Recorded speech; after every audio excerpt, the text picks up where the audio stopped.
leer algo que he escrito.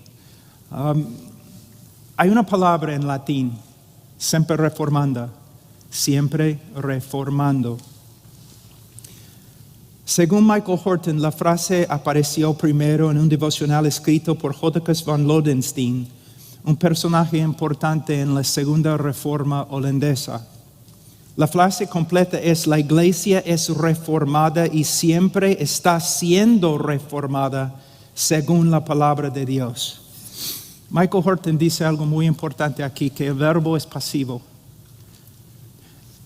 No significa que la iglesia siempre está reformando cosas, sino la iglesia, pasivamente, la iglesia siempre está siendo reformada por medio de la obra del Espíritu, por medio de la predicación de la palabra de Dios.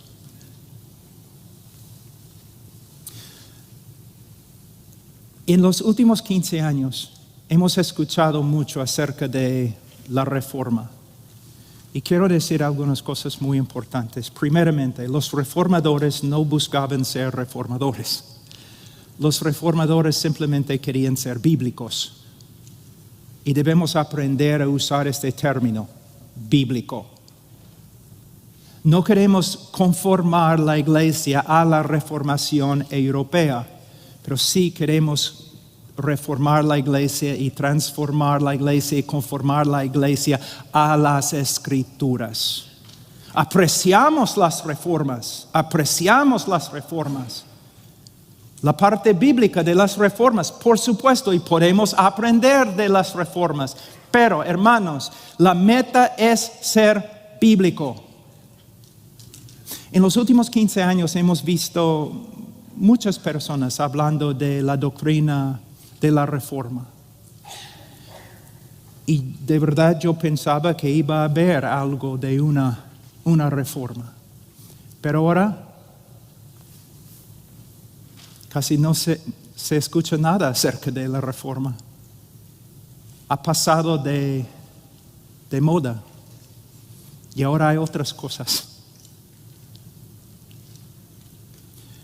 Creo que había algunos errores en los últimos 15 años. Primeramente, la reforma, ¿cómo puedo decirlo? La reforma tiene que ver con más que una sola doctrina, la doctrina de la gracia soberana. Muchas personas en los últimos 15 años han adoptado la doctrina de la gracia soberana. Gloria a Dios. Y luego dice, ahora yo soy reformado porque he adoptado, he aceptado, yo creo en las doctrinas de la gracia soberana. Pero hermanos, la reforma tenía que ver con la doctrina de sola escritura, de conformar cada aspecto de nuestra vida, nuestra doctrina, nuestra iglesia a lo que está escrito. Es por eso yo estaba predicando hace algunos años y yo dije, yo conozco a algunos arminianos que son más reformados que los reformados. Porque ustedes solamente quieren conformarse a una sola doctrina, pero hay otras doctrinas y prácticas. ¿Quieres ser reformado en tu matrimonio, en tu familia, en la administración de disciplina en la iglesia? ¿Quieres ser reformado en la manera en que entrenan ancianos? ¿Ustedes quieren ser reformados en su doctrina de oración, piedad, santidad? No, la doctrina principal de la reforma era la doctrina de sola escritura, y nosotros tenemos la tarea como pastores de conformar nuestra vida a la escritura y conformar la iglesia a la escritura por medio de predicar la escritura. Ahora, quiero hablar de algunas armas muy rápido. 2 Corintios capítulo 10, 4. Pablo dice, porque las armas de nuestra contienda no son carnales, sino poderosas en Dios para la destrucción de fortalezas. Cuando yo estudio todo el Nuevo Testamento y el Antiguo Testamento, ¿qué veo? El Señor ha dado a nosotros, los ministros de Cristo, algunas armas. Más que confiamos en el brazo de la carne, menos veremos el poder de Dios. Nosotros necesitamos rechazar la armadura carnal del rey Saúl y necesitamos buscar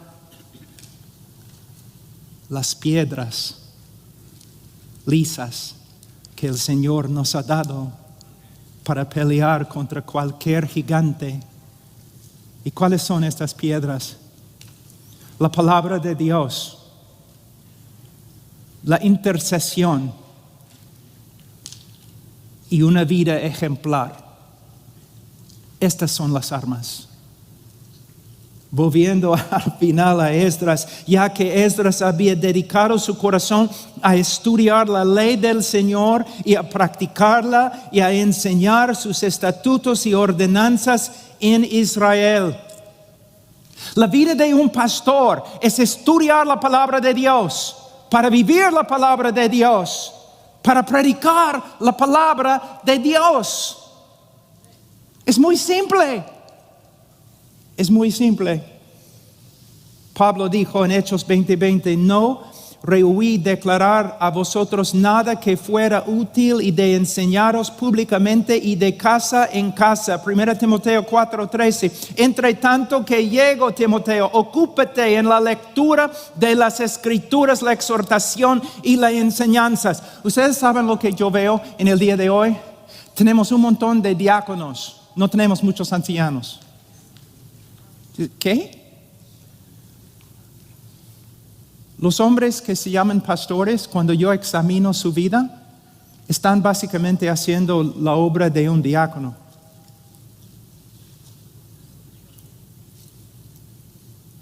Hemos menospreciado demasiado el ministerio de diácono. No solamente, según 2 Timoteo capítulo 2:2, no solamente debemos entrenar a otros hombres para que puedan ser ancianos, debemos entrenar diáconos para que puedan hacer la obra de un diácono, para que el anciano pueda hacer el trabajo de un anciano, que es estudiar, orar y proclamar. ¿Cuánto tiempo, pastor? Cada día. ¿Cuánto tiempo estás a solas con el Señor? Cuando yo era más joven en Perú y recién casado, todos los misioneros peruanos decían algo acerca de mi esposa. Ella es la querubina. ¿Por qué decían querubina? Porque ellos venían a la casa a las 8 en la mañana, a las 9 en la mañana, y decían, quiero ver Pastor Pablo. Y mi esposa como una querubina con una espada. No. ¿Cómo no? Bueno, dos preguntas. ¿Alguien ha muerto? No. ¿Cristo ha regresado? No. Entonces no puedes ver a mi esposo. ¿Por qué? Tiene una reunión. ¿Con quién? El Señor. Las primeras horas con Él. Por supuesto, a veces hay excepciones. Por ejemplo, cuando alguien muere o Cristo regresa. Pero Satanás va a atacar tu estudio, tu tiempo de oración. Hermanos,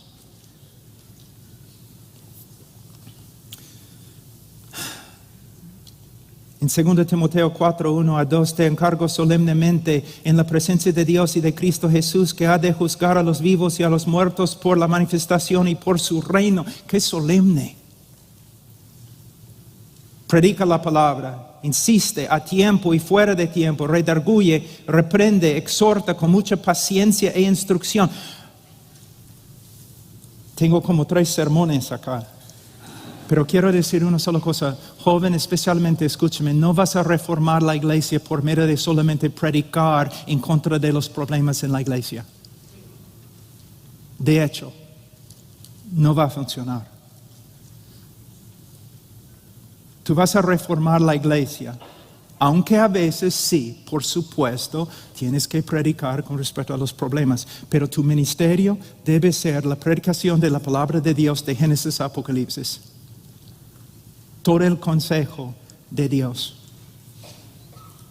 Predicando versículo por versículo por versículo. La intercesión.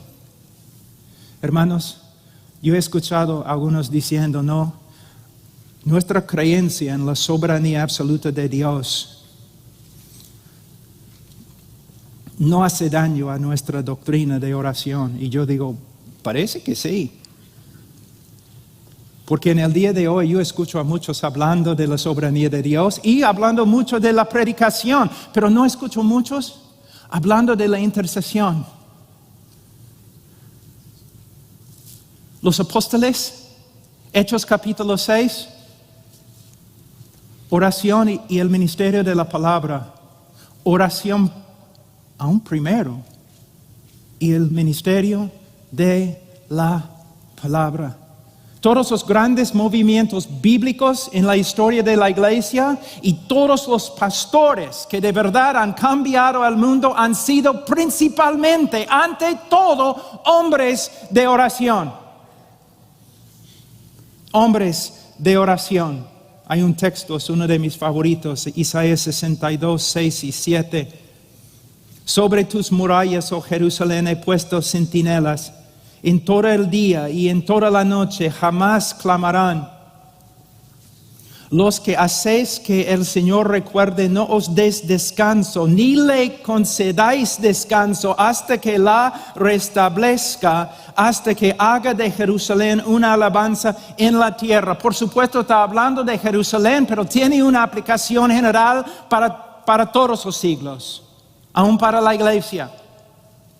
El Señor ha dado muchas promesas con respecto a la iglesia, con respecto al ministerio, con respecto a la santificación, con respecto al poder que necesitamos para llevar a cabo la gran comisión. Nos ha dado muchas promesas, pero nosotros,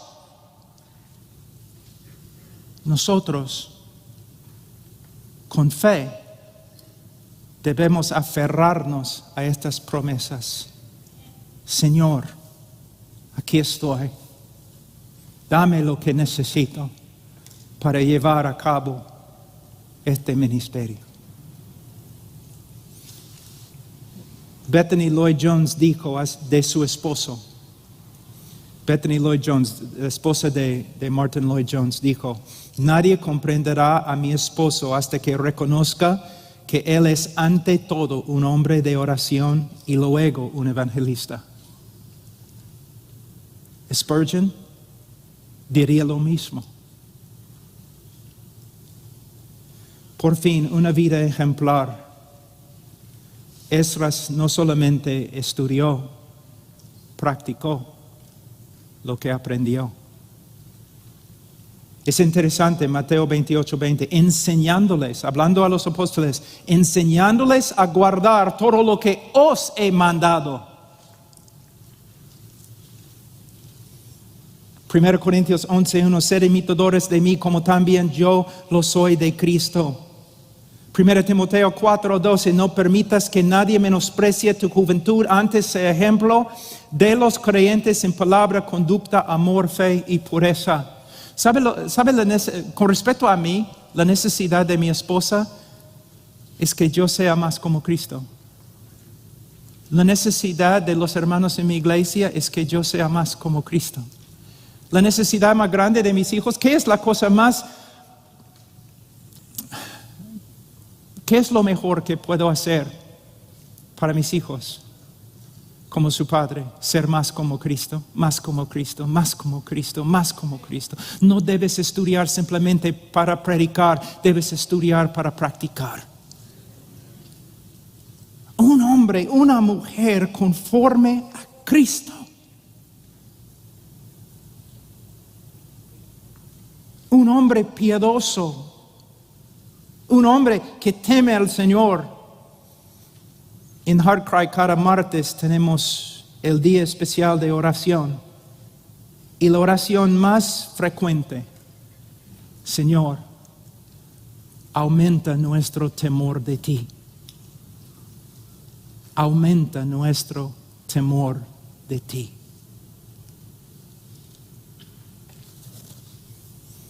Bueno, hemos terminado. Ay, hermanos, pastores, no se engañan. Sus ministerios. El Señor no está mirando a los grandes movimientos políticos. El Señor no está mirando los grandes nombres. El Señor está mirándote a ti. El reino de Dios, el epicentro de todo, es la iglesia, una iglesia como tu iglesia.